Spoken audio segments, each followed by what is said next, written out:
Guys, Pertamina kebakaran coy.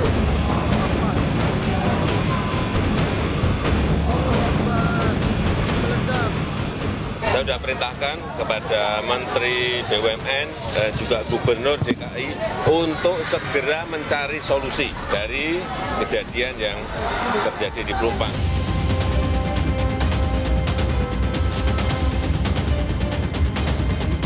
Bilang akan pindah ke Tanah Pelindo. Nah, kita sudah koordinasi dengan Pelindo, itu lahannya akan siap dibangun akhir 2024. Ya, yang memberikan izin itu saya kira tidak benar.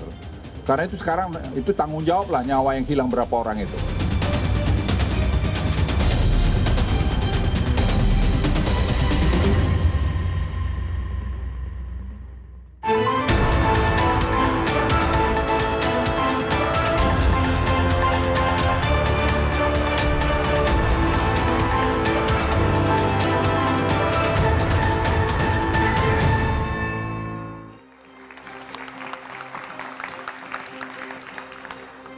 Selamat malam saudara. Depo Pertamina Pelumpang terbakar lagi. Belasan orang kehilangan nyawa dan puluhan lain luka-luka.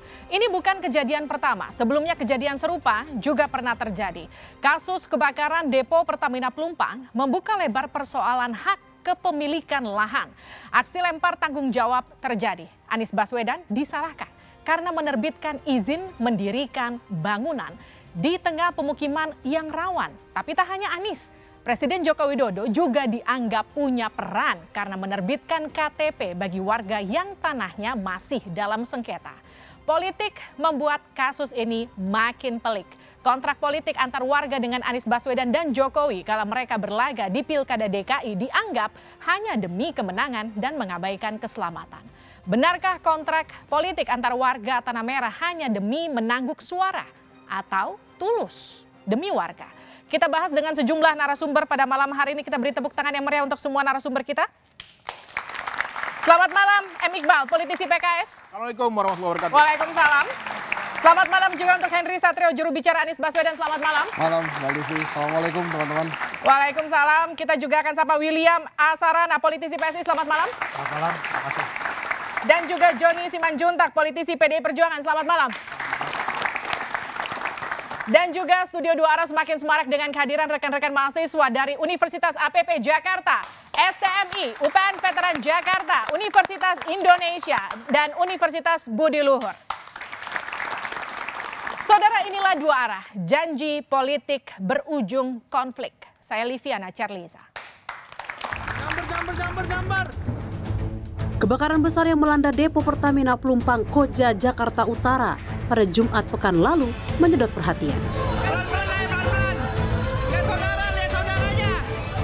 Sedikitnya 19 orang meninggal dunia, 42 orang luka-luka, serta ratusan warga mengungsi akibat kebakaran ini. Kobaran api yang diduga berasal dari ledakan bahan bakar minyak di area depo melahap permukiman warga di kawasan Tanah Merah yang berada tak jauh dari lokasi. Presiden Jokowi menginstruksikan kepada jajarannya segera menemukan solusi agar kejadian ini tak terulang kembali. Saya sudah perintahkan kepada Menteri BUMN dan juga Gubernur DKI untuk segera mencari solusi. Bilang akan pindah ke Tanah Pelindo. Nah, kita sudah koordinasi dengan Pelindo, itu lahannya akan siap dibangun akhir 2024. Maka kita akan membuat buffer zone atau wilayah aman. Pelumpang itu sudah dibuat di sana, ada daerah kosong atau bumper untuk buffer zone untuk tidak ada kejadian. Jangan ini yang disuruh pindah, orang yang tidak berhak di situ yang harus disuruh pindah. Jadi jangan dibalik-balik. Kebakaran Depo Pelumpang ini juga mengungkap sebuah persoalan. Siapa sebenarnya yang berhak atas lahan seluas 153 hektar ini? Berdasar surat keputusan Menteri Dalam Negeri tanggal 5 April 1976 yang dikutip dari laman kompas.com, kawasan Pelumpang atau yang dikenal sebagai kawasan Tanah Merah merupakan tanah negara dengan status hak guna bangunan atau HGB milik Pertamina. Namun pada kenyataannya, area yang digunakan sebagai depo Pertamina hanya 70 hektar. Sementara sisanya, meski berada di wilayah berbahaya, sejak tahun 1980 mulai ditinggali warga dan berubah jadi pemukiman. Kontrak politik dengan calon penguasa jadi salah satu upaya untuk bisa memiliki tanah negara ini. Maret 2013, Gubernur DKI Jakarta saat itu, Joko Widodo, menerbitkan lebih dari 1.000 kartu tanda penduduk dan 715 kartu keluarga untuk warga yang berada di wilayah tersebut. Tak hanya Jokowi, Anies Baswedan juga melakukan hal yang sama. Pada 2021 silam, Gubernur DKI Jakarta Anies Baswedan menerbitkan surat izin mendirikan bangunan atau IMB kepada warga di permukiman Tanah Merah. Lantas, mengapa surat administrasi berupa KTP dan IMB diterbitkan meski tanah masih dalam sengketa? Benarkah ini dilakukan guna memenuhi janji politik yang pernah diucapkan saat pemilihan? Mengapa mereka menutup mata dan mengabaikan keselamatan warga? Saudara, inilah dua arah janji politik berujung konflik. Kita juga menghadirkan seorang panelis, Yayat Supriyatna, pengamat tata kota. Selamat malam. Selamat malam, Mbak Livi. Saya langsung ke Pak Joni. Pak Joni, kenapa PDI Perjuangan cenderung menyalahkan Anies Baswedan atas tragedi Pelumpang? Begini, kita kembali ke waktu awal kampanye Pilgub ya. Pak Anies itu menandatangani fakta integritas kepada warga. Bukan hanya IMB loh dia janjikan waktu itu. Dia mau memberikan hak kepemilikan tanah kepada warga. Artinya waktu itu saya sampaikan kepada warga di sana itu nggak mungkin, impossible. Nah akhirnya karena mungkin dikejar oleh warga, nggak bisa diwujudkan karena memang nggak mungkin.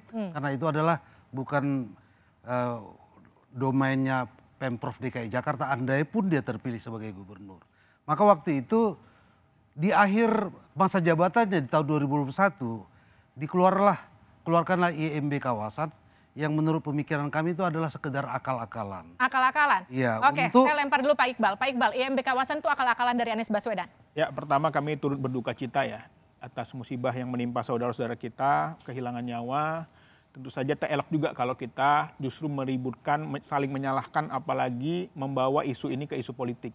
Karena sesungguhnya apa yang dilakukan Pak Anies sebagai gubernur waktu itu adalah bagian bagaimana meningkatkan rasa kemanusiaan.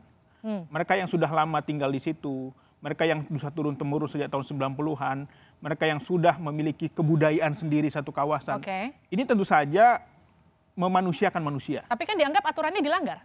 Terbukti tidak ada yang dilanggar. Kalau dilanggar tentu saja berampak kepada hukum. Karena sampai sekarang IMB itu resmi, legal, dan tidak ada undang-undang yang dilanggar. Oke, tidak ada yang dilanggar, Pak William? Ya, jadi jelas ya bahwa yang dikatakan tadi bahwa tanah di Tanah Merah Pelumpang tersebut masih belum memiliki alas hak yang jelas. Apakah itu dimiliki oleh Pertamina atau itu dimiliki oleh warga.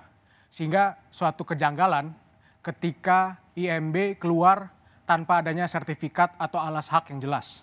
Kita sama-sama tahu bahwa suatu IMB atau izin mendirikan bangunan bisa keluar jika memiliki alas hak atau sertifikat yang jelas. Sehingga di sini bisa dikatakan diduga ada pelanggaran administratif yang dilakukan oleh Pak Anies. Ada pelanggaran administratif, Pak Hensat? Ya kami berduka cita ya, berbelasungkawa atas meninggalnya tentu saja kawan-kawan kami, saudara-saudara kita di sana ya. Saya sebetulnya prihatin juga pada saat terjadi banyak korban, kemudian kita bicara hal tentang administratif. Itu yang harusnya bisa diselesaikan dari awal. Tapi kan mari kita lihat sebuah skema besarnya bahwa Pertamina ini adalah BUMN yang dimiliki oleh negara. Jadi artinya negara yang harusnya bertanggung jawab kepada Pertamina dan masyarakat yang ada di sekitarnya tentunya. Pada saat Pertamina kilangnya meleduk, ya, deponya terbakar, dan kemudian banyak warga di sekitar kehilangan tempat tinggal, kehilangan harta, bahkan kehilangan nyawa. Apa kemudian yang dilakukan oleh negara di sana? Jadi menurut Anda seharusnya negara yang disalahkan, bukan justru Anies Baswedan? Hal ini kan sudah terjadi lama. Tadi disampaikan oleh Kompas bahwa depo itu sudah lama, dan kemudian warga yang di sekitarnya juga sudah lama. Apa yang dilakukan negara? Jadi artinya ada pembiaran Pak Joni, seharusnya bukan Anies yang salah kalau menurut Pak Hensat. Ya saya juga harus objektif mengatakan, Pak Anies juga salah, Pertamina juga salah. Pak Jokowi. Kenapa? Masyarakat kan juga biar bagaimanapun kan tidak ada pilihan untuk itu. Saya memahami itu. Oleh karena itu yang saya katakan juga adalah kenapa Pertamina terlalu lama membiarkan warga. Mereka terlalu mentolerir warga dekat dengan depo itu. Cuma yang membuat jadi semakin kisruh lagi ini adalah Pak Anies waktu itu memberikan IMB kawasan itu ya, warga jadi menyatakan inilah alas hak kami. Tapi kan KTP pertama kali dikeluarkan Pak Jokowi, bukan Pak Anies. Persoalan KTP kami termasuk yang mendorong itu. Kenapa? Konteksnya pada waktu itu adalah warga Tanah Merah, tinggal di Tanah Merah, tapi KTP-nya beralamat di Cipinang. Sehingga ketika mereka terjadi apa-apa, bagaimana mencari, itu salah satu dulu. Jadi lebih kepada hal kemanusiaan, berbeda dengan Pak Anies. Pak Anies ini menjanjikan, bahkan di awalnya itu adalah bukan lagi IMB kawasan, hak kepemilikan. Pak Iqbal, benar nggak? Ya, saya kira ini menjadi salah satu yang perlu kita prihatinkan ya. Karena kenapa? Karena semenjak Pak Ahok jadi komisaris saja, itu kebakaran kilang minyak Pertamina itu 6 kali. Mulai dari terjadi di Balikpapan 2 kali, di Cilacap, juga di Balongan. Dan di sana juga kawasannya juga padat penduduk. Lalu kenapa ketika terjadi di Jakarta yang diserang hanya Pak Anies? Kenapa bukan gubernur atau kepala daerah yang lain? Ini menunjukkan bahwa ini disebut dengan politisasi musibah. Nggak boleh. Ini harusnya kita sama-sama mengevaluasi diri, harusnya kita mengelola ini, menata dengan baik. Dan saya kira yang terbaik seperti kata Pak Erick Thohir tadi, sebaiknya Pertamina yang harusnya pindah. Baik, Pak Wil, ini politisasi musibah. Anda melihatnya? Ya. Yang menjadi masalah di sini adalah karena Pak Anies ketika menjadi gubernur tidak ada upaya serius untuk mengajak warga untuk pindah dari Tanah Merah ke tempat yang jauh lebih aman dan nyaman. Justru Pak Anies membuat suatu kontrak politik, suatu janji manis yang sesungguhnya janji tersebut justru menjerumuskan dan membahayakan. Sehingga seharusnya ketika beliau menjabat, beliau berusaha keras melakukan negosiasi dengan warga Tanah Merah Pelumpang untuk dilakukan relokasi. Karena kita sama-sama tahu bahwa depo Pertamina membutuhkan buffer zone sepanjang 500 meter. Artinya salahnya mulai dari mana sebetulnya? Akar permasalahan ini karena kita memahami persoalannya dalam sudut pandang yang salah. Pertama begini. Seperti apa? Pertama nanti usai jeda di luar. Saya kasih tahu.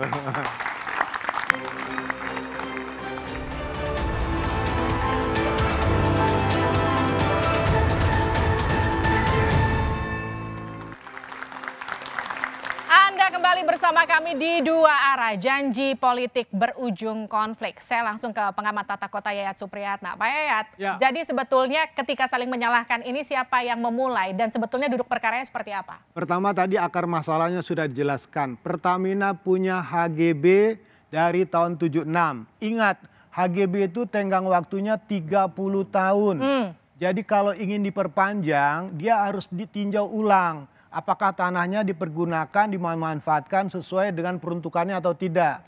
Pertama satu, Pelumpang dibangun 72 hektar.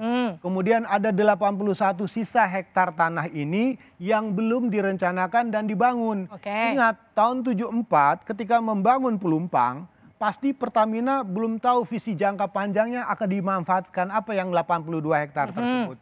Inilah menjadi akar persoalan, mulai dirambah, diduduki. Harusnya penanggung jawab HGB merawat, memelihara, dan menjaga areal tersebut. Tapi prakteknya ketika tanah mulai dimasuki oleh masyarakat, ini akar persoalannya di sini. Nah, yang kedua, kalau ketika ada perpanjangan untuk HGB-nya 30 tahun kemudian, itu BPN pasti akan memeriksa. Tanahnya masih dipegang Pertamina atau tidak, digunakan atau tidak. Tapi faktanya sebagian masyarakat sudah ada di sana dan masyarakat pun menyatakan kami sudah 30 tahun lebih ada di sini ikut menjaga dan merawat. Nah, karena asetnya tanah negara, biasanya ada tuntutan yang tinggal di situ juga berhak untuk mendapatkan aset tanah negara. Itulah akar persoalan di 2006 yang tidak terselesaikan hingga akhirnya terjadilah ledakan tahun 2009. 2009 pemerintah itu sudah turun tangan, pusat, Pertamina, DKI dan semua untuk menata. Tapi tidak bisa dieksekusi karena persoalannya di tanah tadi. Pertama, kalau DKI masuk, DKI bukan aset mereka, APBD tidak masuk. Pertamina kalau ingin masuk, ingin mengklirkan tanah yang menjadi HGB mereka, masa harus membayar ganti rugi kepada di atas tanah milik mereka sendiri. Nah, karena status tanahnya tidak jelas itulah konfliknya panjang sampai akhirnya muncullah non-stateless itu warga tanpa status yang jelas. Nah, apa ujungnya? De jure mereka tidak menguasai apa-apa, tidak punya sertifikat. Tapi de facto mereka tinggal ada di situ. Maka muncullah mereka warga DKI atau bukan. Nah, karena ada kepentingan persoalan politis ya, muncullah administratif tadi. Ketika KTP dikeluarkan, muncullah RT RW. Karena dia terus terang saja, KTP tanpa RT RW tidak jelas. Terbentuklah ekosistem sosialnya. Jadi yang mulai Pak Jokowi, Pak Joni. Saya pikir bukan seperti itu ya. Seperti yang saya jelaskan di awal bahwa awalnya itu adalah bagaimana kita memanusiakan warga Indonesia walaupun tinggal di tempat yang tidak, katakanlah bukan milik mereka. Saya dulu menganalogikan kepada Pak Jokowi waktu itu saya memberikan masukan. Warga Vietnam yang mengungsi kita tampung kok di Pulau Galang. Masa ada warga negara Indonesia tinggal di tanah Republik Indonesia walaupun bukan miliknya. Mereka misalnya nanti kalau kejadian apa-apa sering terjadi. Ya, ada mereka tabrakan di luar, dicari alamat KTP-nya. Tapi KTP-nya di Cipinang, padahal dia tinggal di Tanah Merah. Pak, apa nggak bisa kita berikan terobosan ini? Itulah muncul awalnya, tapi hanya dari sisi kemanusiaan. Tidak berbicara soal IMB. Apa bedanya sama IMB dengan alasan kemanusiaan? Ya IMB kan sekarang kan itu yang digunakan masyarakat sekarang. Seolah IMB itu adalah alas hak mereka. Saya pernah reses di situ, saya katakan kepada mereka bahwa IMB ini bukan hak kepemilikan loh. Ini hanya sekedar apa? Tanpa IMB pun kalian kok bisa kok membangun. Tanpa IMB air minum bisa masuk kok. Tanpa IMB juga bisa kok infrastrukturnya kalian bangun sendiri. Oleh karena itu saya katakan, kalau memang benar-benar Pak Anies seperti janji dia yang ditandatangani melalui fakta integritas itu adalah hak kepemilikan. Walaupun menurut saya itu impossible, nggak mungkin. Bukan tanah Pemprov DKI Jakarta. Oke, Pak Hensat, tanggapi. Ya itu kan pendapatnya Pak Joni. Mas Joni, Bang Joni. Tadi juga Pak Yayat sudah menyampaikan kronologinya bahkan. Jadi sebetulnya pertanyaannya adalah negara ada di mana selama ini sampai kemudian begitu deponya meledak terjadi perdebatan bahkan antar menteri di negara ini gitu kan, antara Pak Luhut dan Pak Erik. Tapi mungkin yang jadi pertanyaan dari Pak Joni gini, itu kan bukan tanah DKI jelas. Kenapa kemudian Pak Anies ketika itu menandatangani fakta integritas untuk hak kepemilikan lahan yang bukan haknya? Nah, menurut saya ada alasannya waktu itu. Pasti juga ada hubungannya dengan kemanusiaan. Pak Yayat pasti bisa menjelaskan yang lebih jauh tuh tentang itu. Ya. Nah, tuh kan bisa kan? Nah, saya bilang. Saya akan bantu jelaskan. Boleh? Boleh. Nah, pertama begini, IMB ini ingat ya, IMB syaratnya harus ada sertifikat. Yang namanya BPN itu tidak akan pernah mengeluarkan sertifikat di atas tanah konflik. Baik. Yang dikeluarkan oleh Pak Anies itu IMB kawasan. Kita tidak ada istilahnya IMB kawasan. Saya tidak tahu apakah ini diskresi atau tidak. Nah, yang menjadi pertanyaan bagi kita, kalau kita ingin menempatkan warga tempat yang layak, itu di dalam tata ruang ada namanya kawasan rawan bencana. Jadi ketika akan menempatkan izin, ingatlah apakah tempat tinggal mereka itu aman, nyaman, atau selamat nggak buat mereka. Pak Wil, tanggapi Pak Wil. Nah, ini pertanyaannya begini, atas dasar kemanusiaan, kadang-kadang kita terlalu berbaik hati ketika menempatkan orang, Anda itu mohon maaf ya, kalau di tata ruang tuh ada zona merah, zona kuning, zona hijau, seperti di Gunung Merapi. Artinya gini, atas dasar kemanusiaan Anies Baswedan tidak mengutamakan keselamatan, begitu menurut Anda? Bukan, persoalannya begini.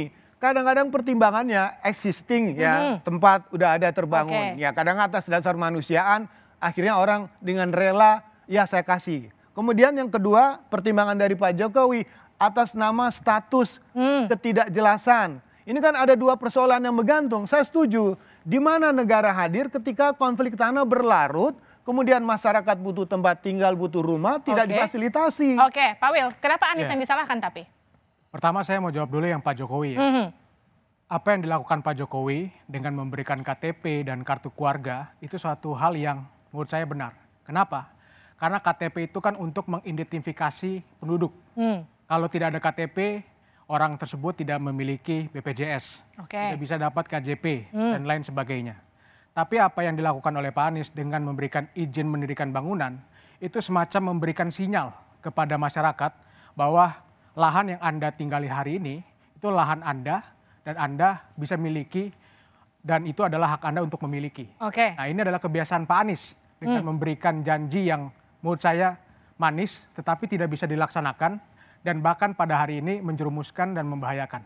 Seharusnya Pak Anies ketika datang ke Tanah Pelumpang, dia mengatakan bahwa harusnya Bapak Ibu semua, ayo kita sama-sama pindah di tanah ini karena tanah ini adalah buffer zone dari Pertamina.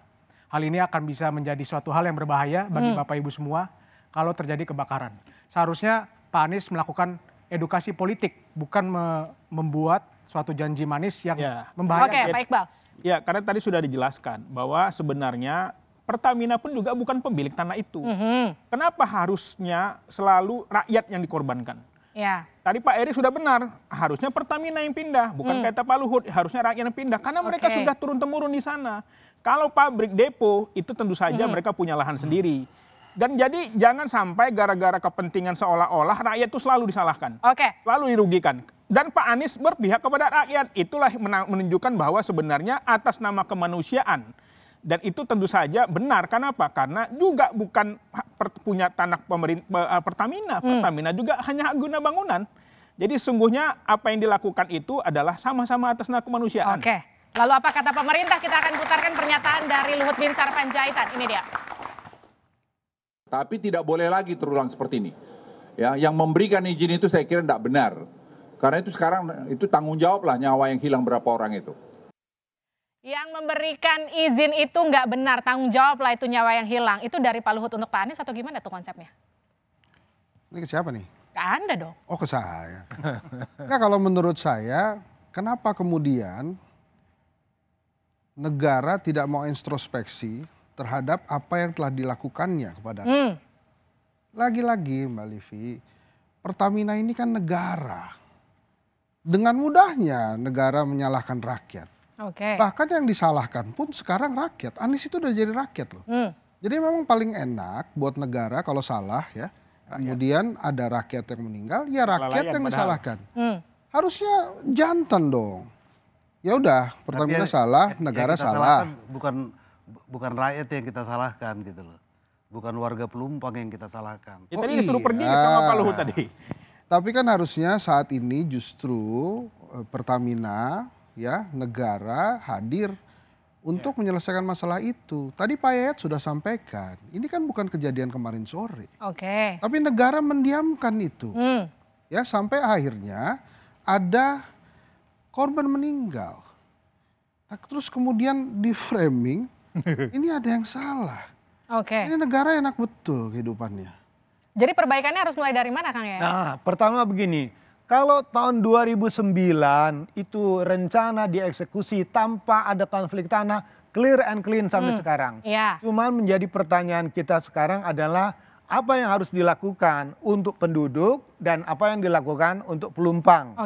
Kalau Pelumpang dipertahankan 4 tahun 5 tahun sampai dipindahkan Pelindo, dia akan membutuhkan waktu. Baik, kalau tadi kata pemerintah warganya yang pindah. Kalau kata Anda sebagai pengamat tata kota siapa yang harus pindah? Saya mengatakan nanti dijawab usai jeda di luar.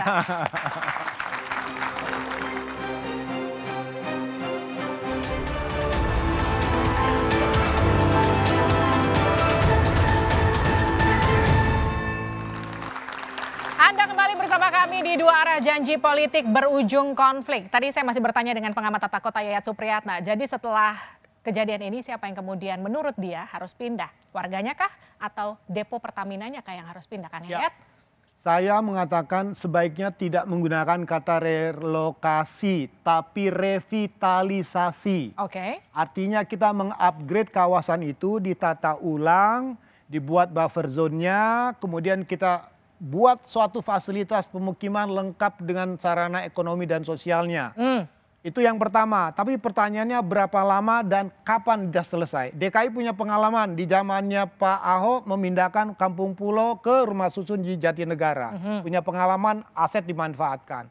Zaman Pak Anies kebakaran Pasar Gembrong dalam 6 bulan bisa memindahkan dan membangun kembali. Sekarang pertanyaannya, untuk korban di Pelumpang berapa lama dan mau dibawa kemana mereka? Itu kan satu pertanyaan, butuh waktu. Nah, yang kedua, kalau Pelumpang belum dipindahkan ke Pelindo, itu berapa lama waktunya? Berarti selama menunggu proses pembangunan di Pelindo misalnya, kalau 2,5 tahun pembangunannya. 2,5 tahun ya.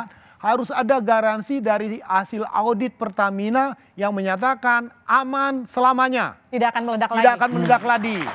Jadi kalau misalnya aman selamanya, yang bermukim di situ pun juga harus ditata. Apakah kita biarkan kembali? Pengalaman kita di mana-mana kalau DKI, begitu banyak kebakaran, tidak ada yang membantu. Akhirnya apa? Masyarakat membangun kembali dengan ala kadarnya. Jadi pertanyaan sekarang ini harus ada satgas. Dan yang paling penting siapa komandannya. Sekarang gini. BPN kan sempat menyatakan katanya ketika ada konflik agraria selalu kemudian ada problem politik juga di sana. Kita lihat pernyataan dari BPN.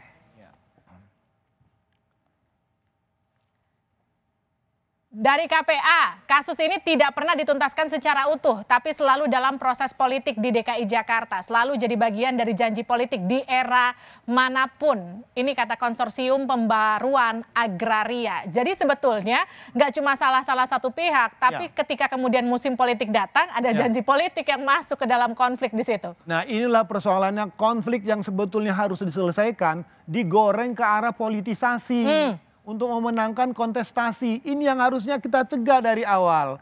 Kalau misalnya memang status tanahnya jelas, selesaikan melalui pengadilan. Kalaupun harus ganti rugi, diselesaikan. Nah, yang paling penting kedua adalah bagaimana membantu masyarakat yang menjadi korban sekarang ini. Itu menjadi prioritas dalam waktu secepatnya. Pertama satu, apakah mau mereka ditempatkan sementara di rumah susun, dikontrakkan, diinapkan, sampai pemerintah punya rencana yang tegas. Baik. Saya ke Pak Joni. Pak Joni, kenapa dalam konflik agraria selalu ada tumpangan politik di dalamnya? Saya nggak selamanya juga berpendapat seperti itu ya. Hanya memang persoalan, katakanlah dulu kita ambil persoalan Tanah Merah ini.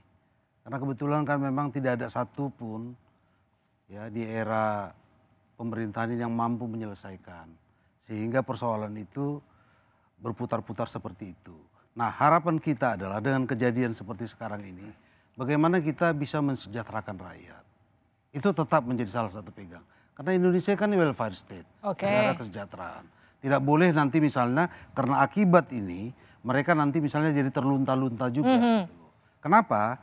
Ketika rakyat seperti itu mengambil tempat di sana, kan memang karena tidak ada pilihan. Tetapi juga karena kelemahan negara juga. Melakukan proses pembiaran sehingga mereka bisa semarajalela seperti itu. Saya setuju dengan apa kata Bang Yayat tadi, kita tempatkan warga itu bukan misalnya secara asal-asalan. Mereka betul-betul tertata pemukimannya yang baik dan sebagainya. Karena kalau kita lihat juga misalnya di daerah sekitar Pelumpang itu, memang tempatnya sebenarnya udah nggak baik banget sih ya dari segi tempat tinggal. Karena itu kebetulan dapil saya selalu turun di sana. Hanya memang warga Tanah Merah ini gampang dijanji-janjikan. Tapi yang jadi, itu gampang dijanjikan dan ini yang kemudian ditumpangi oleh para politisi. Tapi yang jadi pertanyaan, kenapa kemudian setelah kebakaran terjadi PDIP cenderung menyalahkan Anies Baswedan? Apakah ini terkait dengan Pilpres? Ada nggak hubungannya? Nggak sampai ke situ, Cuma begini, karena kan waktu itu ketika terjadi misalnya, kenapa sih Pak Anies sampai memberikan IMB kawasan itu, padahal sudah artinya nyata, kalau menurut Anda nggak ada ya? Sudah nyata benar gitu loh. Ini kan sangat berdekatan dengan depo Pertamina itu. Justru yang harus kita lakukan adalah bagaimana kita mengevaluasi menilai bagaimana Pertamina ini menempatkan depo-deponya. Ini yang harusnya kita arahkan. Kenapa? Kasus ini bukan yang pertama, Mbak. Jadi seharusnya audit Pertamina ini harus dilakukan oleh pemerintah. Pak Erick Thohir harusnya juga mengecek kembali para direksinya, para komisarisnya. Karena terjadi berulang-ulang, bukan hanya di Pelumpang saja. Jadi menurut saya kita mendukung seharusnya Pertamina saja yang pindah dari Tanah Merah. Biarkan rakyat dengan sistemnya yang sudah mendarah daging di sana. Karena sesungguhnya harusnya negara juga berpihak kepada rakyat. Tapi kan itu lahan Pertamina, kalau nggak ada penduduk yang kemudian menempati lahan Pertamina tidak ada korban. Pak Erick sudah mengatakan bahwa dengan dia mengatakan akan pindah, itu dia menyadari sebenarnya dia salah juga. Pak Erick mengatakan kita akan pindah. Itu menunjukkan bahwa sebenarnya di sana dia juga menempatkan depo di tempat yang tidak aman. Dan situasi yang tentu saja tidak sesuai dengan safety-nya. Oke, Pak Wil tanggapi. Yang menyeret ini ke ruang politik itu Pak Anies sendiri. Kenapa begitu? Kenapa? Karena Pak Anies lah yang membuat kontrak politik di sana kan. Artinya Pak Anies lah yang membuat janji politik bahwa ketika saya nanti terpilih, saya akan menjanjikan untuk memberikan sertifikat hak milik. Itu kan sudah masuk ke ranah politik. Beliau membuat kontrak politik. Sesungguhnya isu ini kan isu persoalan hukum. Kalau Pak Anies paham hukum, pasti izin mendirikan bangunan itu tidak dikeluarkan. Kita semua tahu bahwa bagaimana mungkin IMB keluar di atas tanah yang alas haknya belum jelas. Bagaimana mungkin IMB keluar di atas buffer zone Pertamina. Dan untuk masyarakat ketahui, depo Pertamina itu lebih dahulu ada di sana. Jadi dulu pasti depo Pertamina membangun di sana, pasti belum banyak pemukiman. Kan? Sehingga nanti ketika Jakarta berkembang, lalu mulai banyak pemukiman di sana, tentu nantinya akan ada masyarakat yang ada di sana. Nah mungkin di sini juga harus ada evaluasi untuk Pertamina untuk menjaga buffer zone-nya nanti. Nanti ketika warga sudah berhasil untuk direlokasi dari buffer zone tersebut, Pertamina harus benar-benar menjaga buffer zone itu. Jangan sampai nanti di kemudian hari kembali ada pemukiman di sana. Jadi kalau menurut Anda ini nggak terlepas dari kontrak politik yang di awal dilakukan? Betul, karena ini kan kontrak politik. Pak Hensat tanggapi. Dikeluarkan oleh. Ya, kalau menurut saya yang terjadi adalah sebelum-sebelumnya bahwa negara pada saat itu melakukan pembiaran. Gitu ya. Nah, Mas Anies sebagai calon kepala daerah yang tentunya ingin mengayomi warganya, memberikan solusi. Tapi kalau dilihat itu kan selama 5 tahun negara juga nggak ngapa-ngapain tuh. Pertamina juga nggak ngapa-ngapain tuh. Negara tuh maksudnya pemerintah provinsi, pemerintah pusat? Negara, kan BUMN itu kan negara, badan usaha milik negara kan. Pertamina juga nggak ngapa-ngapain. 2009 setelah meledak apa yang dilakukan? Tadi Pak Yayat sudah menyampaikan kan, bahwa ini bukan yang pertama kali depo itu meledak. Bahkan sampai hari ini apa yang telah dilakukan oleh Pertamina kepada warga misalnya, atau kepada usaha-usaha supaya hal ini tidak terjadi. Selain ada perbedaan pendapat antara Pak Luhut dan Pak Erick. Jadi jangan lagi kemudian hal ini ditarik untuk kepentingan politik seolah-olah ada yang paling benar dan ada pihak yang salah. Lalu kayak apa seharusnya? Harusnya saat ini negara menunjukkan itikadnya untuk mencari solusi dan menjaga bagaimana korban-korban ini kembali bisa hidup layak. Kan Menteri BUMN tuh Erick Thohir sudah mencari solusi, sudah disiapkan sejak lama. Pelindo akan kemudian jadi tempat relokasi atau pindahnya depo Pertamina Pelumpang. Kata-kata bukan tindakan tuh. Sampai saat ini belum kan? Bahkan dia mengatakan ada direksi yang akan dipecat atau dirut yang akan dipecat juga. Banyak sekali hal-hal yang diutarakan oleh Pak Erick ya. Nah sampai saat ini kan kita tunggu aja. Jadi menurut Anda Anies Baswedan nggak salah? Dengan menerbitkan IMB? Ada alasan-alasannya pada saat itu saya rasa. Dan Pak Joni juga punya kesempatan lama betul itu untuk mempertanyakan hal itu kepada Pak Joni, tanggapi. Pak Anies sebetulnya. Kenapa baru sekarang? Kenapa baru sekarang katanya? Harusnya dibenahi juga dari dulu. Fungsi pengawasan DPRD-nya bagaimana? Di awal itu sudah saya sampaikan loh. Ya. Saya juga sama warga langsung berhadapan. Ini nggak benar. Janji politik seperti ini memberikan hak kepemilikan yang domainnya bukan domainnya gubernur, bukan lahan provinsi gitu loh misalnya. Nah, Pak ini punya Pertamina. Mengajak pindah juga kan sebagai oleh karena yang di dapilnya itu kan. Kemudian warganya bilang tolong dong didukung sama DPRD. Loh minta dong kepada janji gubernur, karena nggak mungkin. Oleh karena itu di tahun 2001 baru dikeluarkanlah IMB kawasan itu. Padahal tanpa IMB pun tanah merah itu sudah bisa membangun apapun segalanya. Nah ini kan seperti menindakbobokkan masyarakat, sehingga seperti apa yang dikatakan oleh rekan saya tadi, sampai ke daerah buffer zone juga sampai. Baik. Pak Yayat, apakah tanpa IMB warga boleh membangun? Pertama begini, harus diingatkan, negara harus hati-hati dalam memberikan status administratif jika di atas tanah tersebut bukan tanah milik mereka, di atas tanah sengketa. IMB kawasan itu tidak dikenal. Yang ada IMB bangunan, izin mendirikan bangunan, itu pun harus ada alas hak sertifikatnya.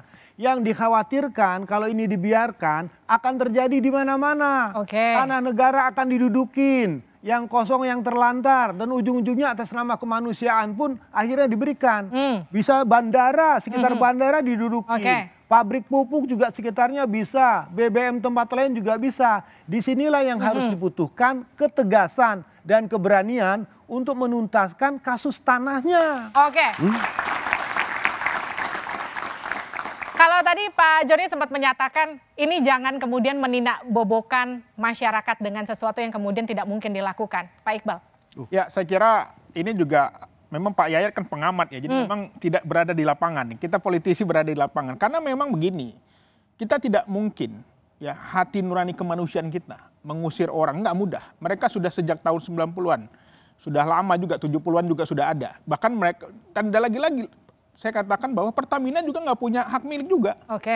Jadi harusnya negara yang mengalah menurut saya. Dan tapi nggak diselesaikan. Pak Jokowi jadi gubernur sampai jadi presiden juga nggak diselesaikan. Ini harusnya menjadi perhatian. Seharusnya yang kasus-kasus seperti ini, ya ini menjadi perhatian kita bersama. Jangan hanya menyalahkan hanya satu pihak saja.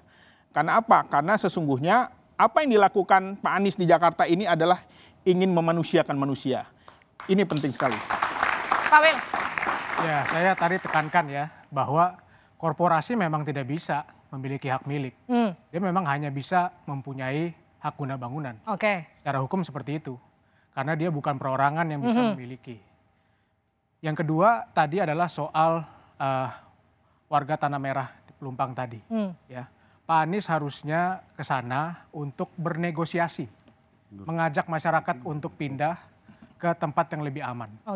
Dari pernyataan Pak RW 1 di sana, saya kemarin sempat melihat media, mereka sudah setuju sebenarnya. Artinya sekarang evaluasinya harus dimulai dari mana? Kita kembali usai jeda di Dua Arah.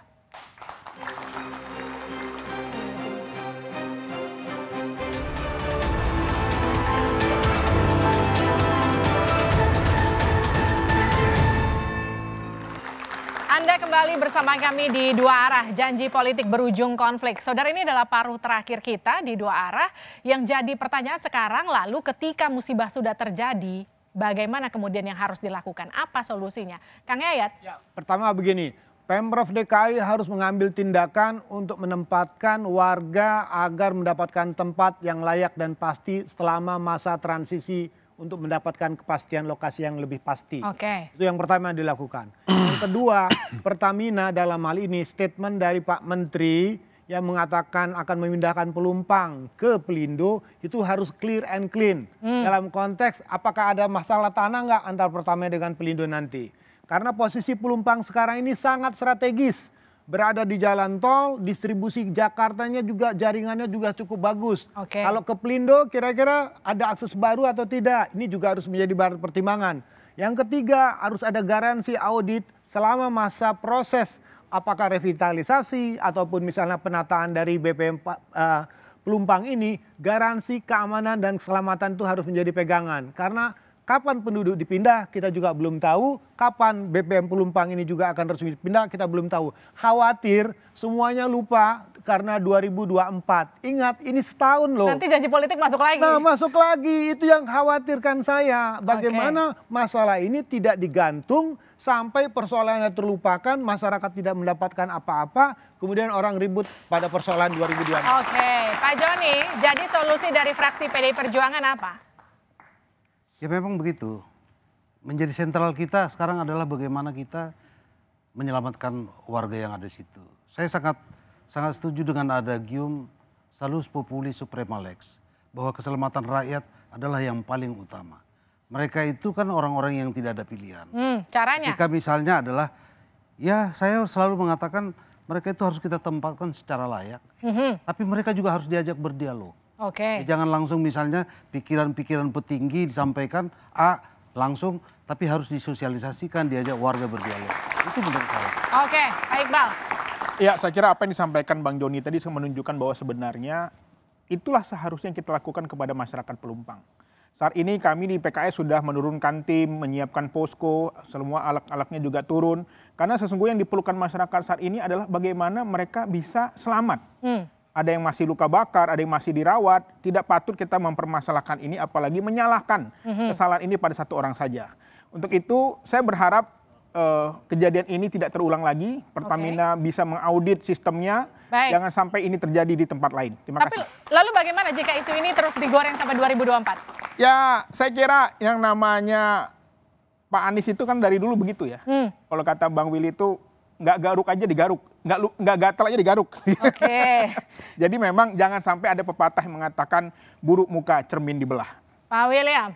Ya, yang pertama tentunya keselamatan warga di atas segalanya. Oleh karena itu, kita harus menempatkan warga yang ada di buffer zone untuk pindah ke relokasi di tempat yang aman dan nyaman. Yang kedua, depo Pertamina harus bisa menjaga buffer zone-nya sehingga tidak ada lagi pemukiman dan jatuhnya kembali korban jiwa. Yang terakhir, karena kita sudah mau masuk tahun politik, jangan sampai kita terbuai dengan janji manis yang bisa saja janji itu mencelakakan kita. Oke, ini kan masuk ke tahun politik. Masih minta pertanggungjawaban Anies nggak Pak William? Ya. Masih akan minta pertanggungjawaban Anies nggak? Saya kira Karena terkait dengan pelanggaran administratif itu menjadi bahan evaluasi bagi Pemprov DKI Jakarta. Jangan mengeluarkan suatu produk hukum yang tidak memiliki prosedur administratif hukum yang jelas. Oke, Pak Hensat. Ya, Mbak Livi dan teman-teman semua, ini adalah pelajaran mahal ya. Bagaimana seharusnya negara melindungi rakyatnya. Dan kemudian pelajaran yang sangat mahal bagaimana harusnya negara melalui BUMN mengelola aset-asetnya. Saya rasa nanti presiden yang baru yang terpilih di 2024 harus melakukan perbaikan dan perubahan sehingga negara benar-benar hadir untuk melindungi rakyat dan tidak ada lagi kejadian yang memframing seolah-olah harus dicari siapa yang harus disalahkan. Karena rakyat pemilik negeri ini. Oke, tepuk tangan untuk semua narasumber saya pada malam hari ini. Satu kata boleh? Boleh. Jangan selesaikan masalah dengan janji-janji manis lagi. Oke. Warganya juga tentu harus waspada ke depannya karena kita sudah masuk tahun politik. Saudara, tak ada yang melarang setiap politisi meraih kemenangan. Namun hendaknya keselamatan warga harus jadi pertimbangan. Jangan mengabaikan dan mengorbankan keselamatan banyak orang hanya demi meraih keuntungan. Tak perlu berpolemik dan saling intrik atau saling menyalahkan pihak lawan. Namun selesaikan kasus Tanah Merah dengan bijaksana. Hak dan kepentingan warga negara harus jadi yang utama. Saya Liviana Cerlisa, terima kasih telah menyaksikan kami di Dua Arah. Kita ketemu lagi Jumat depan. Sampai jumpa. Terima kasih ya.